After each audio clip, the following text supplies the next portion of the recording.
இயேசு கிறிஸ்துவில் எனக்கு பிரியமான சகோதர சகோதரிகளே, தவக்காலத்தின் முதல் திங்கள் இன்றைய நாளில் திரு அவை நமக்கு கொடுத்திருக்கிற நற்செய்தி மத்தேயு 25ஆம் அதிகாரம் இறை வார்த்தைகள் 31 முதல் 46 முடிய.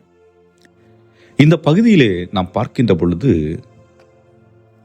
இயேசு யார் ஆண்டவருடைய அரியணையில் அவரோடு வீற்றிருக்க முடியும் என்பதற்கான எடுத்துக்காட்டுகளை கொடுக்கின்றார். இதை எண்ணி பார்க்கின்ற பொழுது எனக்கு தோன்றியதுதான், இன்று நாம் வாழ்ந்து கொண்டிருக்கின்ற சமூகத்திலே, நம்முடைய குடும்பத்தில் கூட பல நேரங்களில் திருமணங்கள் அல்லது நிச்சயதார்த்தங்கள் அல்லது காதுகுத்து, புதுநன்மை, திருமுழுக்கு என்று செலவுகள் எடுக்கின்ற பொழுது மற்றவர்கள் நம்மை குறை கூறிவிடக்கூடாது, மற்றவர்கள் முன்பு நான் நிமிர்ந்து நிற்க வேண்டும் என்ற எண்ணத்திலே கடன் வாங்கி கூட பல செலவுகளை செய்வது வழக்கம். உண்மையிலேயே இது தேவையா? மற்றவர்கள் என்னை கண்டுகொள்ள வேண்டும் என்பதற்காக கடனில் மூழ்வது சரியா என்று பார்க்க வேண்டியிருக்கிறது. காரணம் என்ன? இந்த சமூகத்தில் நான் அங்கீகரிக்கப்பட்டவனாக இருக்க வேண்டும் என்றால் நான் வசதி படைத்தவனாக இருக்க வேண்டும், அல்லது நான் உயர்ந்த நிலையில் இருக்க வேண்டும் என்ற ஒரு சக்சஸ், வெற்றி இவைகள் இருந்தால் மட்டும்தான் நிலைத்து நிற்க முடியும் என்ற ஒரு எண்ணம் இருக்கிறது. ஆனால் இயேசு இந்த சிந்தனைகள் அனைத்தையும் தவிடுபொடியாக உடைத்து போடுகின்றார். அவர் என்ன சொல்லுகின்றார்? அரியணையில் வீற்றிருக்கின்ற பொழுது மக்களை தேர்ந்தெடுக்கின்றார். எப்படிப்பட்ட நிலையில் அவர்களை தேர்ந்தெடுக்கின்றார்? அவர் என்ன சொல்லுகின்றார்? நான் பசியாயிருந்தேன், நீங்கள் உணவு கொடுத்தீர்கள். தாகமாயிருந்தேன், என் தாகத்தை தணித்தீர்கள். அந்நியனாக இருந்தேன், என்னை ஏற்றுக்கொண்டீர்கள். நான் ஆடையின்றி இருந்தேன், நீங்கள் எனக்கு ஆடை அணிவித்தீர்கள். நோயிற்றிருந்தேன், என்னை கவனித்துக் கொண்டீர்கள். சிறையில் இருந்தேன், என்னை தேடி வந்தீர்கள் என்று சொல்லுகின்றார். ஆக இப்படி பசியுள்ளவர்களுக்கு நீங்கள் உணவு கொடுக்கின்ற பொழுது, அதாவது என் பெயரால் நீங்கள் உணவு கொடுக்கின்ற பொழுது, தாகமாக இருக்கின்றவர்களுக்கு என் பெயரால் தண்ணீர் கொடுக்கின்ற பொழுது, வீடற்று அகதிகளாக இருக்கின்றவர்களுக்கு என் பெயரால் அவர்களை நீங்கள் தங்க வைக்கின்ற பொழுது, ஆடையின்றி இருக்கின்ற மனிதருக்கு என் பெயரால் ஆடை கொடுக்கின்ற பொழுது, நோயிற்று இருக்கின்ற மனிதர்களுக்கு என் பெயரால் அவர்களை நீங்கள் கவனித்துக் கொண்டு அவரோடு உடனிருக்கின்ற பொழுது, நான் சிறையில் இருக்கின்ற மனிதர்களோடு நீங்கள் சென்று பார்க்கின்ற பொழுது, நீங்கள் இவையெல்லாம் எனக்கே செய்தீர்கள் என்று ஆண்டவர் சொல்லுகின்றார். அன்புக்குரியவர்களே, இந்த சமூக பார்வைக்கும் கடவுளின் பார்வைக்கும் வித்தியாசத்தை பார்த்தீர்களா? கடவுள் பார்வையில் எது முன்னுரிமை பெறுகிறது?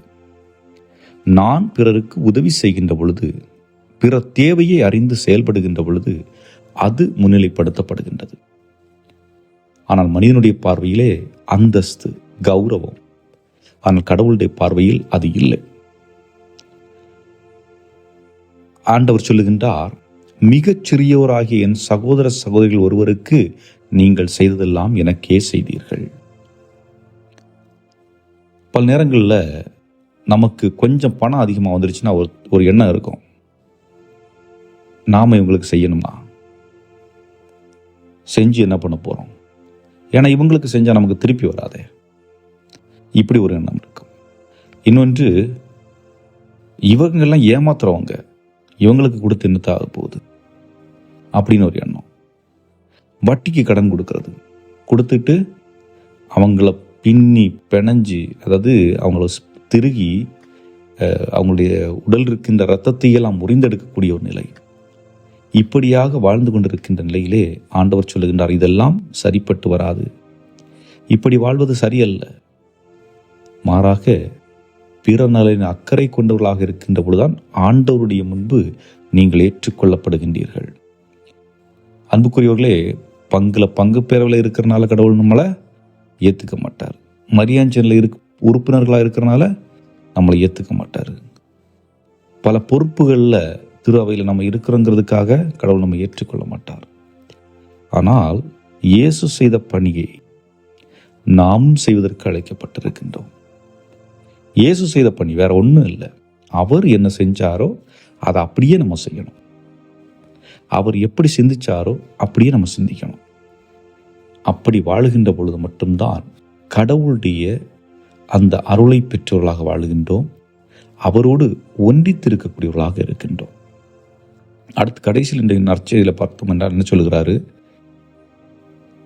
நான் பசியாக இருந்து நீங்கள் எனக்கு உணவு கொடுக்கல, தாகமாக இருந்தால் தண்ணி கொடுக்கல, அந்நியனாக இருந்தால் நீங்கள் என்னை ஏற்றுக்கொள்ளலை, ஆடையிலிருந்து நீங்கள் ஆடை அளிக்கவில்லை, நோயிற்றிருந்தேன், சிறையில் இருந்தேன், என்னை கவனித்துக் கொள்ளவில்லை. அப்படி இருக்கின்ற பொழுது உங்களை நான் ஏற்றுக்கொள்ள முடியாது.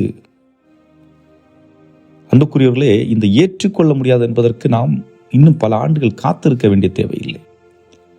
நான் என் மனதால் ஒருவருக்கு நன்மை செய்கின்ற பொழுது என் மனம் ஆறுதல் அடைகிறது, என் மனதிலே ஒரு மகிழ்ச்சி ஏற்படுகிறது.